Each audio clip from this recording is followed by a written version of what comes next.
السلام علیکم ورحمۃ اللہ وبرکاتہ، نحمده ونصلی علی رسولہ الکریم، اما بعد فاعوذ باللہ من الشیطان الرجیم، بسم اللہ الرحمن الرحیم، رب اشرح لی صدری ویسر لی امری واحلل عقدۃ من لسانی یفقہوا قولی۔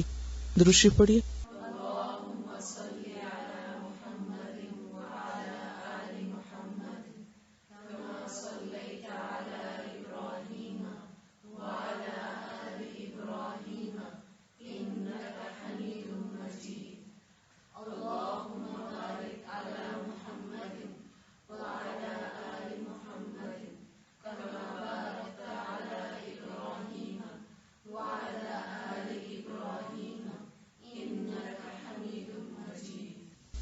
الغنا، غنا کا روٹ غین نون یا ہے۔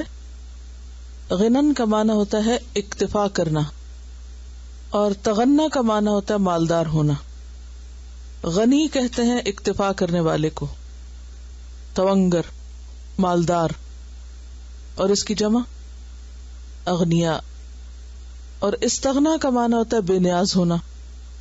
قرآن مجید میں اغنا اور استغنا دونوں اس مادے سے استعمال ہوئے ہیں۔ اغنا کا معنی ہے غنی کیا، مالدار کیا، اور استغنا بے نیازی دکھائی، بے نیاز ہوا۔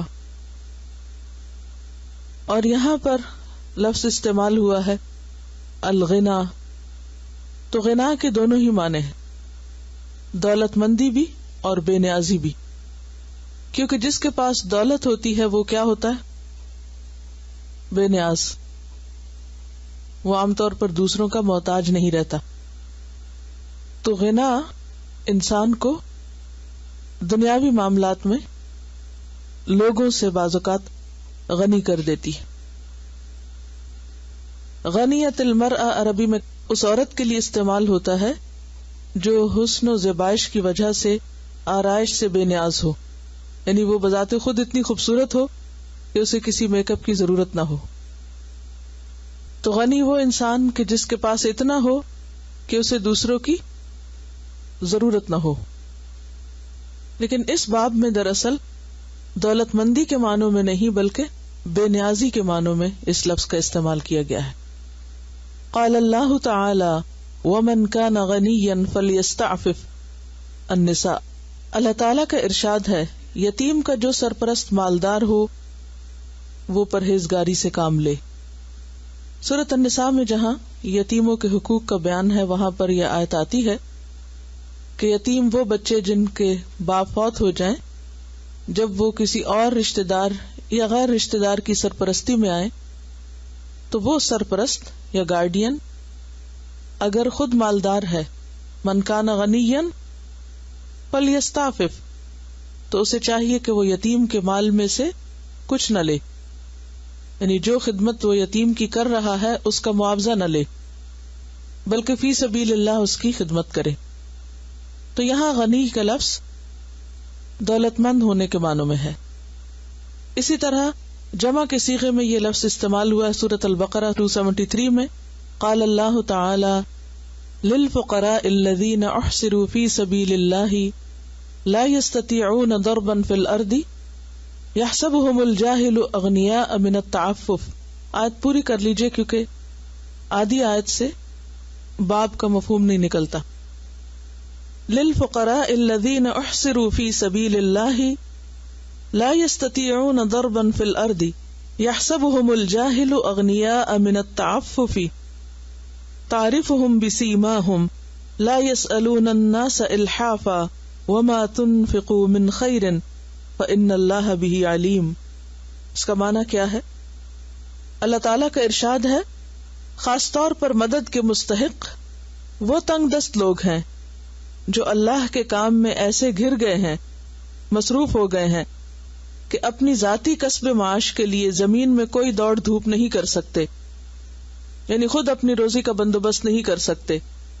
یحسبہم الجاہل، جاہل سمجھتا ہے ان کے بارے میں اغنیاء کہ وہ غنی ہیں، دولت مند ہیں، من التعفف بے نیازی کی وجہ سے یا پاک دامنی اختیار کرنے کی وجہ سے، تعرفہم تم پہچان لوگے ان کو، بسیماہم، ان کے چہروں کے نشان سے، چہروں کی علامات سے. لا یسألون الناس الحافا، وہ نہیں لوگوں سے سوال کرتے پیچھے پڑ کے، لپٹ لپٹ کر. اور جو بھی تم خرچ کرو گے مال میں سے، پس بے شک اللہ اس کو خوب جاننے والا ہے. تو اس آیت میں بھی بنیادی طور پر اغنیاء کا لفظ دولت مند کے معنی میں استعمال ہوا ہے. قال اللہ تعالی والذین اذا انفقوا لم یسرفوا ولم یقتروا وکان بین ذلک قواما، سورۃ الفرقان. اللہ تعالیٰ کا ارشاد ہے، اور وہ جو خرچ کرتے ہیں تو نہ فضول خرچی کرتے ہیں اور نہ بخل، بلکہ ان کا خرچ دونوں انتہاؤں کے درمیان اعتدال پر قائم رہتا ہے.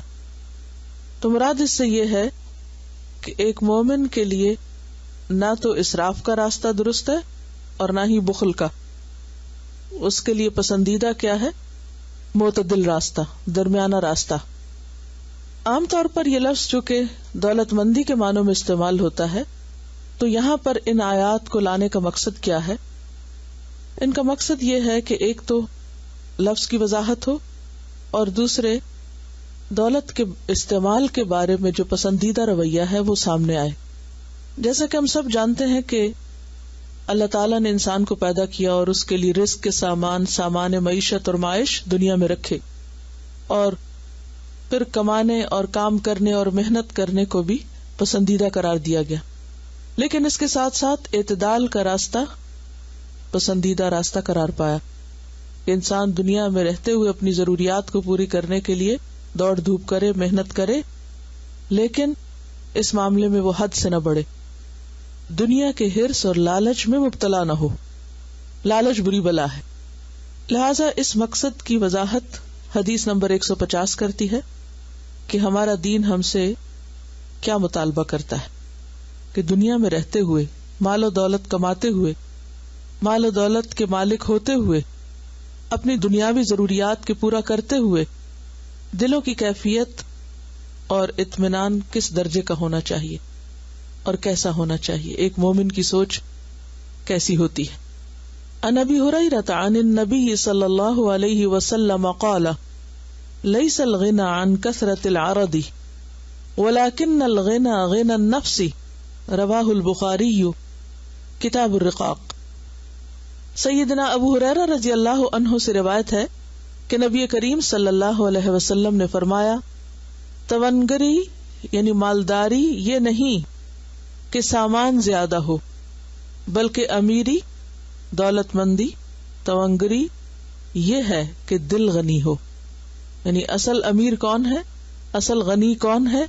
جس کا دل غنی ہے، جس کا دل یا جس کا نفس سیر ہو چکا ہے، جس کے اندر لالچ نہیں، جس کے اندر اطمینان ہے.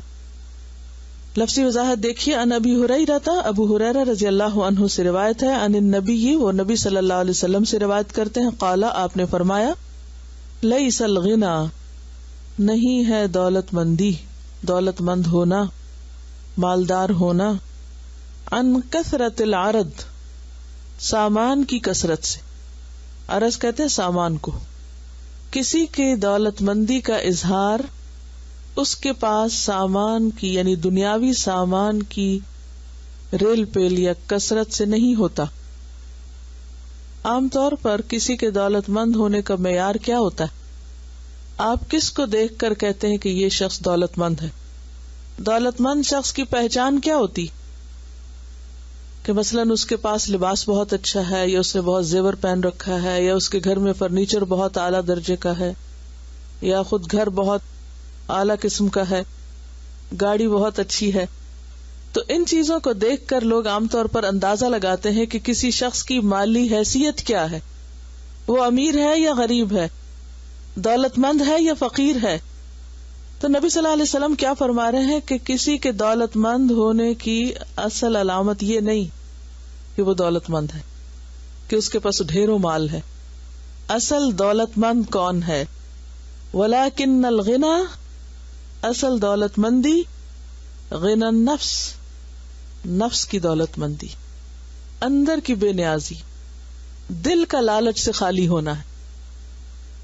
اب تو معیار بالکل ہی الٹ گیا. یہ پہچان اور یہ تعریف تو ہمارے پیمانوں سے بالکل ہی مختلف ہے. اب دیکھیے کہ ہر انسان کے اندر کسی نہ کسی درجے دنیا کے مال کی، دنیاوی ساز و سامان کی ایک خواہش ہوتی، اور میں سمجھتی ہوں کہ شاید مردوں کی نسبت خواتین کے اندر ظاہری رونق اور دنیاوی ساز و سامان کی خواہش نسبتاً زیادہ ہوتی. بازاروں کی رونق کون ہے، ونڈو شاپنگ کون کرتا ہے؟ موسٹلی خواتین ہی کو اس کا شوق ہوتا ہے، کسی کو کم یا کسی کو زیادہ. لیکن بازار جانا سب کو اچھا لگتا ہے، صرف شاپنگ کے لیے بھی نہیں، محض گھومنے پھرنے کے لیے، سیر کے لیے، خوش ہونے کے، تفریح، انٹرٹینمنٹ، چاہے کچھ بھی نہ خریدنا ہو، کیوں اچھا لگتا ہے. مسجد جانا، کسی لیکچر پہ جانا عموماً نفس پہ بھاری گزرتا ہے. ہاں، ان لیکچرز پہ جانا بھی اچھا لگتا ہے جہاں کچھ دنیاوی ساز و سامان، کچھ سیل وغیرہ لگی ہوئی ہو، تو وہ بھی ایک ایڈڈ اٹریکشن ہو جاتی ہے، پھر یعنی دل کی خوشی کا سامان ہو جاتا ہے. یہ ویکنس ہے نا انسانوں کے اندر، ہے نا کمزوری. تو ہر شخص کسی نہ کسی درجے دنیا کے ساز و سامان سے ضرور دلچسپی رکھتا ہے، اور اس دلچسپی کی کوئی حد نہیں کہ کہیں پر جا کر انسان رک جائے اور یہ کہے کہ اب مجھے مزید کی ضرورت نہیں، چاہیے نہیں. سب کچھ ہونے کے باوجود بھی انسان کیا چاہتا ہے؟ ایک نظر دیکھ تو لیں، کیا پتا کوئی نئی چیز آئی ہو، کیا پتا کچھ فائدہ ہو جائے، کیا پتا کسی کو دینے کے کام آ جائے. کئی ایک تعویلیں کر کے ہم ضرور ساز و سامان میں دلچسپی لیتے ہیں، اور بسا اوقات صرف ضرورت کا نہیں، بہت سا غیر ضروری جمع کرتے جاتے ہیں، پھر بھی دل نہیں بھرتا. تو نبی صلی اللہ علیہ وسلم نے فرمایا لیس الغنی عن کثرت العرض، دولت مندی سامان کی کثرت کا نام نہیں، کیونکہ وہ تو انسان کے اندر خلا باقی ہی رہتا ہے، جتنا بھی زیادہ ہو جائے، چاہے رکھنے کی جگہ نہ بھی ہو، چاہے اسٹور میں ڈمپ کرتے جائیں، چاہے کونوں قدروں میں گھساتے جائیں. انسان یہ نہیں کہتا کہ میرے پاس بہت ہے، بہت کچھ ہے. یہ بہت کم لوگ ہیں جو یہ کہتے ہوئے سنائی دیں کہ اللہ کا دیا بہت کچھ، سبھی کچھ. اکثر لوگ کیا کہتے سنائی دیتے؟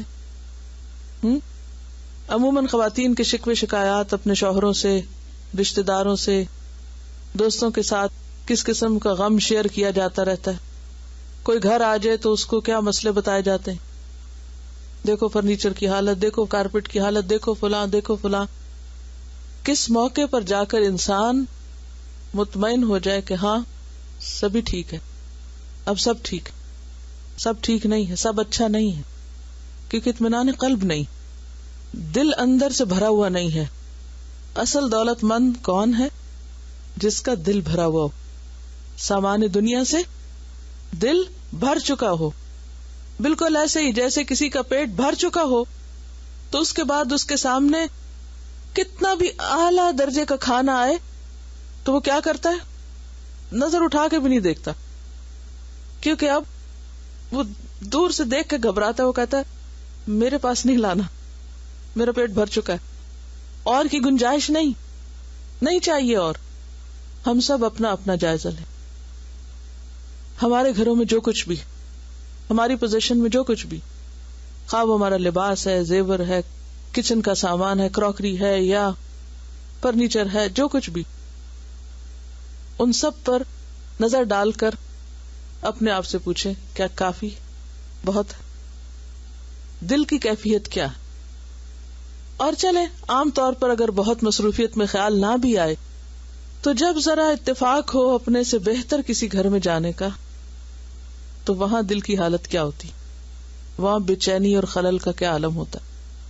کسی رشتہ دار کے گھر، کسی دوست کے گھر، کسی ملنے جلنے والے کے گھر کہ جس کی ڈیکوریشن، جس کا فرنیچر، جس کی چیزیں ہم سے بہتر ہوں، تو اس وقت ہماری کیفیت کیا ہوتی، ہمارے سوالات کیا ہوتے، دلچسپیاں کیا ہوتی، وقت کس پر لگتا ہے، نظریں کہاں ہوتی، کیا ڈھونڈ رہے ہوتے، کیا پوچھ رہے ہوتے. ہم میں سے ہر ایک اپنا جائزہ لے. دنیا کی چیزوں کو لالچ بھری نگاہ سے دیکھنا اور شوق سے دیکھنا اور دیکھتے چلے جانا اور بار بار دیکھنا اور ان کے پیچھے دوڑنا اور انہی کی تلاش میں رہنا، یہ سب کیا شو کرتا ہے، کیا دکھاتا ہے، کیا ظاہر کرتا ہے؟ دل نہیں بھرا ہوا، دل کا لالچ وہی ہے. ورنہ ضرورت کے لیے تو ہمارے پاس سب کچھ. کون کہتا ہے کہ میرے پاس ضرورت کی چیزیں نہیں ہیں؟ عام طور پر ہم کیا کرتے، پھر انہی کو عدلتے بدلتے رہتے، ایک نکالتے ہیں ایک اور لے آتے. یعنی ایک تو یہ ہوتا ہے نا کہ زیادہ کٹھا کرنے کا شوق، پھر جو کٹھا کر لیا اس میں اطمینان نہیں، پھر اس کو تبدیل کرنے کا شوق، پھر نئے سے نئے ماڈل لانے کا شوق، لیٹسٹ چیز لانے کا شوق. تو زندگی کس میں گزرتی؟ صرف سامان اندر لانے اور کچھ باہر نکالنے، اسی تگدو میں رگے میں. وقت کہاں جاتا ہے؟ اہم ترین کام کب ہو سکتے ہیں؟ زندگی کے مقاصد کب پورے ہوں گے، کیسے ہوں گے؟ اگر ہمیں اب تک چھوٹی سی چیز بھی ڈسٹریکٹ کر دے، اپنے مقصد سے ہٹا دے، اس کا کیا مطلب ہے؟ کہ ابھی وہ ٹھکا نہیں ہے اندر، وہ راسخ نہیں ہوا اندر. پتہ نا ایک علم جو ہے اندر راسخ ہو جاتا ہے، ایمان اندر گڑ جاتا ہے. تو ہم میں سے ہر شخص اپنا اپنا جائزہ لے سکتا ہے کہ اس کے اندر کتنا غنا ہے، اندر کی دولت کس درجے کی. گھر بھرا ہوا بھی ہو لیکن دل فقیر ہو، اور انسان کے اندر کی بھوک نہ گئی ہو اور وہ لالچ ختم نہ ہوا ہو، تو پھر انسان کی کوئی حد اور لمٹ ہے ہی نہیں کہ کہیں جا کے وہ رکے، کہ کوئی اور اس کو بریک لگائے کہ بس کر دو. کیونکہ وہ چیز ہے کہ جو کسی کے روکنے سے نہیں رکتی جب تک اندر سے نہ اٹھے. ابو سعید خدری رضی اللہ تعالیٰ عنہ ایک حدیث روایت کرتے ہیں کہ نبی صلی اللہ علیہ وسلم نے فرمایا، تمہارے اوپر میں سب سے زیادہ اس سے ڈرتا ہوں کہ اللہ تمہارے اوپر زمین کی برکتیں نکال دے گا. یعنی اپنی امت کے بارے میں آپ کو کس بات کا ڈر تھا؟ کہ اللہ تم پر زمین کی برکتیں نکال دے گا. یعنی زمین بہت کچھ نکال دے گی اور بہت سے آرائش کے ساز و سامان تمہارے سامنے آئیں گے. پوچھا گیا زمین کی برکتیں کیا ہیں؟ وہ کیا چیزیں ہیں جنہیں آپ زمین کی برکت کہہ رہے ہیں اور وہ ہمارے لیے نقصان دہ ہوں گے اور آپ ہمارے بارے میں ڈرتے ہیں اس سے؟ فرمایا دنیا کی رونق. دنیا کی رونق. آپ صلی اللہ علیہ وسلم آئندہ آنے والے حالات کے بارے میں ایک طرح سے پیشن گوئی کر رہے تھے کہ میری امت کو جو چیز اصل مقصد سے ہٹا دے گی، آخرت کا غم اور فکر بھلا دے گی، وہ دنیا کی رونقیں ہوں گی اور زمین کی برکتیں. اب آپ دیکھیے کہ زمین میں تیل بھی ہے، سونا بھی ہے، آئل اینڈ گیس. اس کے نکلنے سے کیا ہوا؟ ہم نے کیا خریدا؟ اس کے عوض کیا حاصل کیا گیا؟ جن مسلمانوں کے پاس یہ سب کچھ دوسروں کی نسبت زیادہ ہے، وہ اس کے عوض کیا حاصل کر رہے ہیں، کیا لے رہے ہیں؟ ضروریات، مقاصد کی تکمیل، دنیا کی رونق. آپ نے اس فتنے سے ڈرایا کہ مجھے اس کا ڈر ہے تمہارے بارے میں.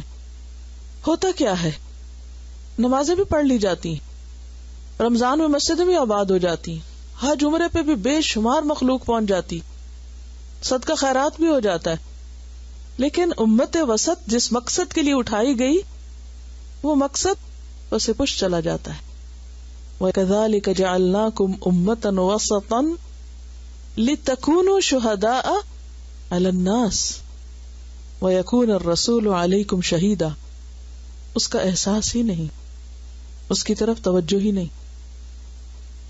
ان مقاصد کے لیے ہمارے پیسے کا کتنے فیصد استعمال ہوتا ہے؟ ہم زیادہ سے زیادہ اگر کچھ صدقہ خیرات نکالتے بھی ہیں تو عموماً کیا ہوتا ہے؟ بس ایسے ہی جیسے آگ بجھانے کا کام ہوتا ہے نا. آگ بجھانا کیا ہوتا ہے؟ کہیں آگ لگ جاتی ہے تو پھر سارے مل کے وہاں پانی ڈال دیتے ہیں یا اوپر کوئی چیز ڈال دیتے ہیں تو وہ آگ بجھ گئی، پھر ادھر لگ گئی تو تھوڑی ادھر ڈال دی، پھر ادھر لگ تو ادھر. امت مسلمہ یہ کر رہی ہے. بس کہیں کوئی طوفان آ گیا، کوئی زلزلہ آ گیا، کوئی مصیبت آ گئی، کہیں کوئی قحط پڑ گیا تو مانگ تانگ کے ادھر ادھر لوگوں کو ہلا جلا کے تھوڑے سے پیسے اکٹھے کیے، وہاں ڈالے، وہ آگ بجھی اور اس کے بعد پھر بھول گئے سب. ان کی تربیت، تعلیم آخرت کے لیے اور اس کے بعد باقی دنیا کی آخرت کی زندگی کے لیے ہم سب اس زمین کی برکت سے کیا فائدہ اٹھا رہے ہیں ہم سب جانتے ہیں. ہم نے کتنے ریسرچ سینٹر قائم کیے، کتنی یونیورسٹیاں بنائی، کتنے تعلیمی ادارے بنائے اس سارے مال و دولت کے عوض، کتنی کتابیں چھپتی ہیں. ہماری انرجیز کہاں لگ رہی؟ اس پیسے سے ہمارے کیا مقاصد پورے ہوتے ہیں؟ صرف ذاتی خواہشات، سیر و تفریح، عیش و عشرت، آرام. اور اس میں یہ نہیں ہوتا کہ واقعی کچھ حقیقی ضرورت ہوتی ہے. ایک جگہ جا کے دیکھتے ہیں، وہاں کچھ پسند نہیں آتا، وہ دل سے اتر جاتا ہے. ایک اور ڈیزائنر کا دیکھتے ہیں، کبھی کہیں گھومتے ہیں، کبھی کہیں، مشرق و مغرب چھان مارے ہیں خواہشات پوری کرنے میں، مگر وہ کہیں بھی پوری نہیں ہو پاتی. کہیں چین نہیں ہے، کہیں کوئی لمٹ یا حد نہیں ہے کہ بس یہاں ختم اور اس کے بعد کچھ اور کرو، کچھ پڑھو لکھو، کوئی منصوبہ بناؤ دنیا سے جہالت، مصیبت، تکلیف دور کرنے کا. ہم سب بھی اپنی اپنی لسٹوں پہ غور کریں. ہماری فہرستیں کہیں ابھی تک نامکمل تو نہیں؟ سامان کی فہرستیں بناتے ہیں نا، یہ بھی چاہیے، یہ بھی چاہیے، یہ بھی چاہیے. تو جتنی بھی فہرستیں بن جائیں وہ بنتی چلی جائیں گی جب تک دل نہیں بھرے گا. اور دل بھرے گا اسی سے جس سے دل بھرا کرتا ہے. جب بڑی چیز سامنے آ جاتی ہے، انسان ایک بڑی چیز کا مزہ چکھ لیتا ہے، پھر ان چیزوں سے دل واقعی اٹھتا ہے. اور جب تک حقیقی مقاصد اور روح کی تشنگی باقی رہتی اور دل کی وہ پیاس بجھتی نہیں جو حقیقت میں ایمان اور یقین کے ساتھ ہی بجھتی ہے، تو انسان ان چیزوں کی طرف سے بے نیاز نہیں ہو سکتا. پھر دین کے کام، اور دین کا نام بھی کیا ہے؟ محض ظاہری دینداری، رسمی کام. عام طور پر آپ نے دیکھا ہوگا کہ لوگ دین کی جو رسمی شکلیں ہیں نا ان کی طرف پھر بھی توجہ کر لیتے ہیں، جو ریچولز ہوتے ہیں وہ پھر بھی ادا کر لیتے ہیں. جو مثلا ویکلی عبادت ہے یا منتھلی ہے یا اینول ہے یا کسی خاص موقع کی ہے وہ کر لی، وہ خانہ پوری کر لی، اور اس کے بعد اپنی دنیا میں خوب مشغول ہو گئے. ہم سب کو اپنے اپنے احتساب کی ضرورت ہے، اپنا جائزہ لینے کی ضرورت ہے، کیونکہ دو چیزیں ساتھ نہیں چلتی، ایک کو دوسری پہ ترجیح دینی پڑتی ہے. اب دیکھیں کہ یہ سامان دنیا کیا ہے. سامان دنیا دراصل ہماری خدمت کے لیے ہمارا خادم ہے نا، یا نہیں؟ مثلا ایک قلم سے آپ لکھ رہے ہیں تو قلم کیا ہے؟ آپ کا خادم، آپ کی خدمت کر رہا ہے نا. آپ اپنی انگلی سے نہیں لکھ سکتے تھے، تو قلم نے آپ کی مدد کی، آپ کی خدمت کی. اسی طرح جوتے آپ کے خادم ہیں، آپ کو ان کو پہن کے چلتے ہیں. کپڑا آپ کا خادم ہے، آپ اس کو پہن کے کام کرتے ہیں. اسی طرح جتنے بھی یوٹینسلز ہیں، جو بھی چیزیں ہیں، آلات ہیں، یہ سب کیا ہے؟ خادم ہے. اور آقا کون ہے؟ آپ ہیں. لیکن جب انسان ضرورت سے زائد ان چیزوں کو رکھ لیتا ہے، اکٹھا کر لیتا ہے، تو پھر کیا ہوتا ہے؟ ترتیب الٹ جاتی ہے. یہ آقا ہو جاتے ہیں اور انسان ان کا غلام ہو جاتا ہے، انسان خادم ہو جاتا ہے. پھر انسان ان کی خدمت میں لگ جاتا ہے. پھر انسان کا زیادہ وقت کس میں لگتا ہے؟ انہی کی صفائی ستھرائی میں. کبھی گھر کا خادم ہے، کبھی کچن کا خادم ہے، اور کبھی گاڑی کا خادم ہے. ضرورت کی حد تک تو ٹھیک ہے، لیکن اس سے آگے کہ جب آپ کی ساری انرجی، ساری توجہ، ساری طاقت، ہر چیز وہی چیزیں لے جائیں، اور جب عبادت کا وقت ہے، نماز کا وقت ہے، تو آپ کا خشوع خضوع جاتا رہے کہ اب آپ تھک چکے ہیں. جب روزے کا وقت آئے تو رکھنے کے قابل نہیں. جب آپ اور اسی طرح دین کے پڑھنے پڑھانے خدمت کا وقت آئے تو اس کے لیے بھی وقت نہیں، کیونکہ اب آپ کیا ہیں؟ غلام ہیں. دوسری چیزیں آپ کو رن کر رہی ہیں، وہ آپ کے اوپر آقا بنی ہوئی ہیں. آپ ان کو چھوڑ نہیں سکتے. اگر آپ نے ان کو چھوڑا تو وہ آپ کو لے دے کے بیٹھ جائیں گی. تو انسان اللہ کی عبادت اس وقت تک نہیں کر سکتا، یکسو نہیں ہو سکتا، جب تک اس کا دل ان چیزوں سے بھر نہ جائے. اور ان چیزوں سے خدمت تو لے مگر ان کا غلام بن کے نہ رہے. امام غزالی کا ایک قول ہے کہ دنیا کی مثال گھوڑے کی طرح ہے. اگر آپ اس پر قابو پا لیں تو آپ اس پہ سواری کر سکتے ہیں، تو بڑے بڑے فاصلے آپ کے لیے آسانی سے طے کر دے گا.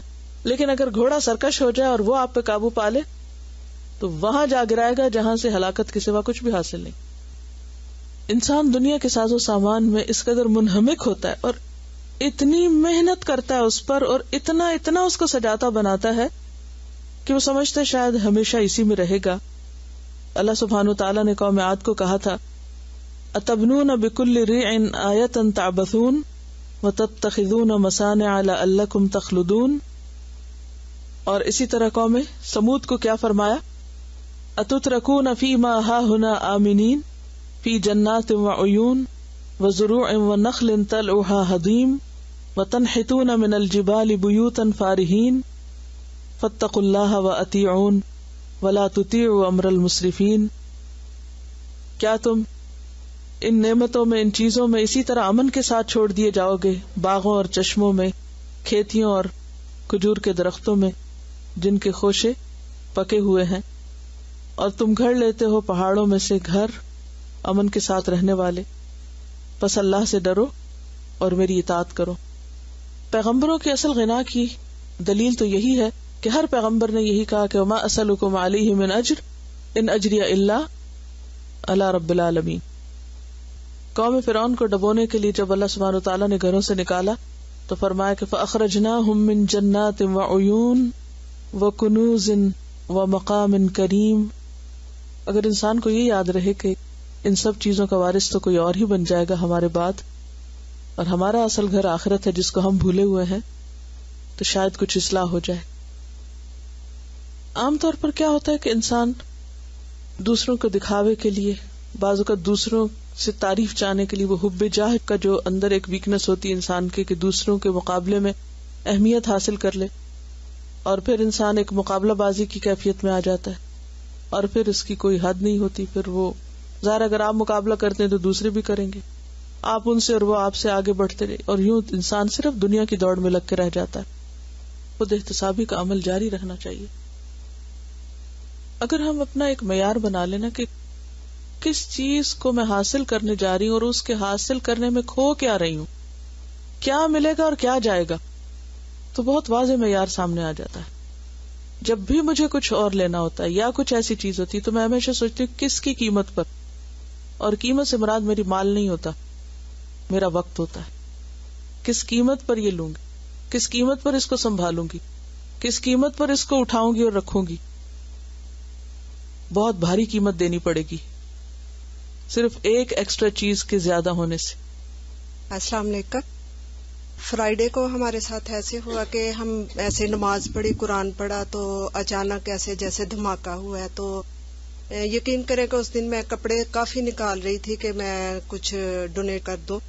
تو پہلے دھماکہ ہوا، پھر اس کے بعد پھر آواز آئی، تو میں نے باہر بالکونی میں جا کے دیکھا تو نیچے لوگوں نے اشارہ کیا کہ نیچے اتر آئے آپ. اتنے میں دیکھا کہ باہر بالکل ڈارک ہو گیا ہوا تھا کہ کچھ نظر نہیں تھا آ رہا وہاں پہ، اور میں اکیلی تھی گھر میں اس وقت. تو اتنی بدبو، اتنی اسمیل، اتنی زیادہ اسمیل تھی کہ باہر نکلنا مشکل ہو رہا تھا، اور ہر طرف جو تھی پولیس ہی پولیس نظر آ رہی تھی وہاں پہ نا. تو نظر کچھ نہیں تھا آ رہا. میں دیوار پکڑی میں نے کہ نکلتی ہوں، لیکن مجھے اپنا کم خیال تھا. میرے نیبر میں چھوٹے چھوٹے بچے تھے اپنی کمیونٹی کے. میں ان کے پاس گئی پکڑ کے دیوار کو، تو ان سے میں نے جا کے کہا کہ آپ لوگ نیچے چلے. وہ کہنے لگی کہ ہم کیسے جائیں. میں نے کہیں سے پھر جا کے لائٹ کا انتظام کیا چھوٹا سا، ان کے بچوں کو لے کے میں نیچے گئی. لیکن اتفاق سے کہ پولیس نے ہمیں دوبارہ اوپر نہیں آنے دیا. ہر چیز یعنی زیور، مال، جس پاسپورٹ کے لیے ہم 4-5 سال سے جو ہے یہاں اپنی مشکلیں کاٹ رہے تھے، سب کچھ اوپر تھا. 4-5 گھنٹے کے بعد پولیس نے اجازت دی کہ 10 منٹ میں جو ضروری سامان ہے آپ لوگوں کا وہ لے آئیں، باقی جو ہے وہیں رہنے دیں. 10-15 منٹ میں ہم لوگوں نے صرف کیا لیا، ایک سوٹ وہاں سے، اور جو ضروری بہت ضروری چیز تھی کہ اس کے بغیر ہم نہیں رہ سکتے وہ لے کے ہم نیچے آ گئے. اور ابھی تک ہم وہاں بلڈنگ میں نہیں پہنچے. اس دن مجھے پھر اتنا احساس ہوا کہ یہ انسان کی وقت اور یہ چیزوں کی وقت ہے کہ ہم وہاں سے کچھ بھی نہیں لے سک رہے. زیور، کپڑا، ہر چیز وہاں پہ ہے، اور ان چیزوں کی کیا ویلیو ہے جس کے لیے ہم مر رہے تھے وہاں پہ. یعنی اتنا بھی نہیں کہ ہم کپڑے بھی جو ہے بھابھی سے میں لے کے اپنا یہ پہن کے آئی ہوں. 2 دن سے پھر میں اسکول بھی نہیں آئی اسی وجہ سے کہ شاید وہاں ٹھیک ہو جائے بلڈنگ تو چلے جائے، لیکن نہیں کہ وہاں ابھی تک کوئی انتظام نہیں. اور یہ ہماری ویلیو ہے جس کے لیے ہم اتنا دن رات جھوٹ بھی بول لیتے ہیں، سارا کچھ کرتے ہیں، لیکن کچھ بھی نہیں وہاں پہ.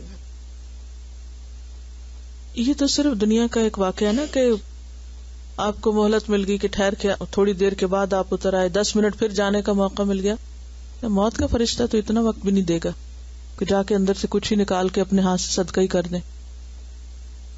اور کتنی چیزیں ہمارے لیے فتنہ بن جاتی ہیں نا کہ چھوٹی چھوٹی چیزیں ہم کس طرح سمیٹتے رہتے ہیں. مثلاً گراج سیل کے چھوٹے چھوٹے پوسٹر ہوتے ہیں, وہ ہماری توجہ کھینچ لیتے ہیں, کچھ نہ چاہتے ہوئے بھی ہم پہنچ جاتے ہیں.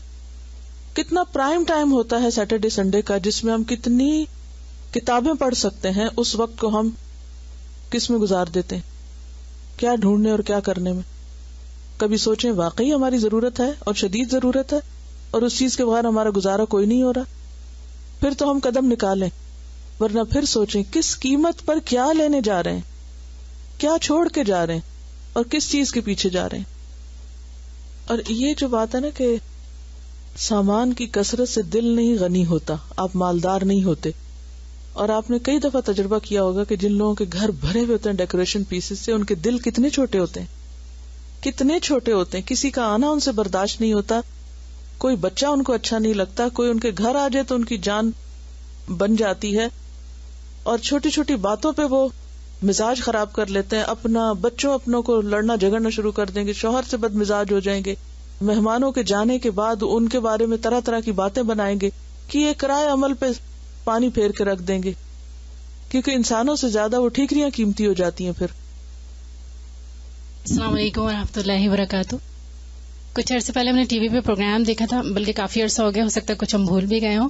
تو اس میں انہوں نے یہ بتایا تھا کہ انسان جو ہے زمین کی گریوٹی سے جو بیلنس کرتا ہے, تو اس میں اس کا 99% دماغ یوز ہوتا ہے, اور صرف 1% جو رہ جاتا ہے اس سے وہ باقی کام کرتا ہے. تو اس میں انہوں نے یہ بھی ریسرچ کی تھی کہ اگر پانی میں جاتے ہیں اور اس میں سوچ بچار کرتے ہیں تو جو گریوٹی ہے اس کا اثر بہت کم ہو جاتا ہے, صلاحیتیں بہت زیادہ بڑھ جاتی ہیں. اور اس کے علاوہ انہوں نے اس میں یہ بھی بتایا تھا کہ اگر گھر میں سامان بہت زیادہ ہو تو اس سے کانسنٹریشن میں بہت فرق پڑتا ہے, کیونکہ آپ بیلنس کر رہے ہوتے ہیں, جگہ بنا رہے ہوتے ہیں, تو اس سے آپ کی ذہنی صلاحیتیں متاثر ہوتی ہیں. اس میں یہی تھا کہ جب آپ پانی میں جاتے ہیں تو گریوٹی کا اثر کم ہو جاتا ہے, کیونکہ سوئمنگ کرتے ہیں جب آپ, تو اگر آپ لوگوں نے کی ہو تو بہت ریلیکس فیل کرتے ہیں. اسی طرح اگر جیسے جو سامان ہوتا ہے ڈائیو کرنے کا, نیچے جانے کا, وہ پہن کے اگر جائے تو اس سے بھی ذہن آزاد ہو جاتا ہے, اور پھر آپ زیادہ سوچ سکتے ہیں, زیادہ اچھا سوچ سکتے ہیں. اسی لیے آپ دیکھیں کہ کھلے میدان میں جائیں, باغ میں جائیں, دور جگہوں پہ نکل جائیں, شہر اور آبادی سے دور چلے جائیں, تو وہاں بھی آپ کی سوچ کا عمل کہیں زیادہ بہترین ہو جاتا ہے. یہ جو غنا کی کیفیت ہے یہ دراصل اللہ کا قرب عطا کرتی ہے بندے کو. دنیا کے سامان بیریئر ہیں, بھاری زیور بیریئر ہے, بھاری لباس بیریئر ہے, اسی طرح آس پاس کے ماحول میں بھاری چیزیں ایک بیریئر ہیں. جب انسان کی روحانیت میں خلل آتا ہے, سوچ میں خلل آتا ہے, تو عبادت کا لطف اور عبادت میں یکسوئی ہو نہیں سکتی. تو حدیث میں آتا ہے کہ ان اللہ یحب العبد التقی الغنی الخفی, اللہ محبت رکھتا ہے اس بندے سے جو متقی ہو, غنا رکھتا ہو, جو چھپ کے رہنا پسند کرے. کیونکہ جب انسان کے اندر ہرس نہیں ہوتی تو پھر وہ زائد ضرورت چیزوں کو روک کر نہیں رکھتا, بلکہ وہ کیا کرتا ہے, اسے دوسرے ضرورت مند بندوں کی طرف لوٹا دیتا ہے. اب جب آپ اللہ کی مخلوق پر مہربانی کرتے ہیں تو نتیجہ کیا ہوتا ہے, اللہ کی محبت پاتے ہیں. جب آپ کا دل میں ایک خاص قسم کا اطمینان ہوتا ہے, مال کی ہرس اور لالچ نہیں ہوتی, اور اللہ تو سب سے زیادہ دلوں کا حال جانتا ہے. تو جو بندہ دنیا سے زہد رکھتا ہے, دنیا سے بے نیازی رکھتا ہے, یقیناً اللہ کا محبوب ہو جاتا ہے. جیسے ایک اور حدیث میں آتا ہے نا کہ ازہد فی الدنیا یحبک اللہ, جو دنیا میں ہے اس سے زہد اختیار کرو تو اللہ تم سے محبت کرے گا. کیونکہ دنیا کی محبت بہت سی برائیوں کی جڑ ہے, بہت سی خرابیاں اور بہت سا شر نکلتا ہی اس سے. جیسے پیچھے بھی ہم پڑھ چکے نا کہ ہرس سے کتنی جڑیں نکلتی ہیں خرابیوں کی, بے شمار قسم کی برائیاں پھیلتی ہیں. شح اور ہرس دین کے دشمن ہوتے ہیں. تو جب انسان ان چیزوں سے بے نیاز ہوتا ہے تو یقینی طور پر اللہ کی محبت کے قابل ہوتا ہے. وہ یہ نہیں کہ کوئی ایک طلسماتی کیفیت ہوتی ان چیزوں کے نکلنے سے بہت سی خرابیاں خود بخود ساتھ ہی نکل جاتی. بعض اوقات ایسا ہوتا ہے نا جب آپ کسی ایک چیز کی جڑ نکال دیتے ہیں تو اس کے ساتھ جتنی بھی خرابی ہوتی وہ ساری باہر آ جاتی. تو جب یہ شح اور حرص اور بخل اندر سے نکلتا ہے اور دنیا سے بے رغبتی آتی ہے تو بہت سی اخلاقی خرابیاں بھی ساتھ ہی رخصت ہو جاتی ہیں. آپ کے تعلقات دوسروں سے بہتر ہو جاتے ہیں, آپ بندوں کے اوپر مہربانی کرنے والے بن جاتے ہیں, مخلوق کے لیے کیئرنگ ہوتے ہیں. تو نتیجہ کیا نکلتا ہے کہ اللہ کی محبت آپ کی طرف پلٹتی ہے. Before coming to Canada, everywhere I would go, like to any garage sale or any sales, I would get something to decorate my room. And so most of my time would be spent in doing that, cleaning this and dusting that. And then every time my little cousins would come over, my mom would tell me, and then I would have to put everything into a box, all my decorations and everything, and then I'd have to go put it in my mom's closet in the highest shelf so that no one gets to it. And then ever since I've come here, like, my room's been through a lot of changes, and every time I go back, it's like not any of my interests now. And so now my parents, we just moved, and so they're asking, like, how do you want your room? And I'm like, all I want in there is a bed and, like, place to study. Because when you learn Quran and when you learn the reality of this life, that's not where your focus is at. You're decorating yourself more than your place to stay. زہد کے معنی کیا؟ انشاءاللہ کل اللہ نے چاہا تو پھر مزید زہد پہ بات ہوگی, کیونکہ زہد کی حقیقت سمجھے بغیر غنا نہیں آتا.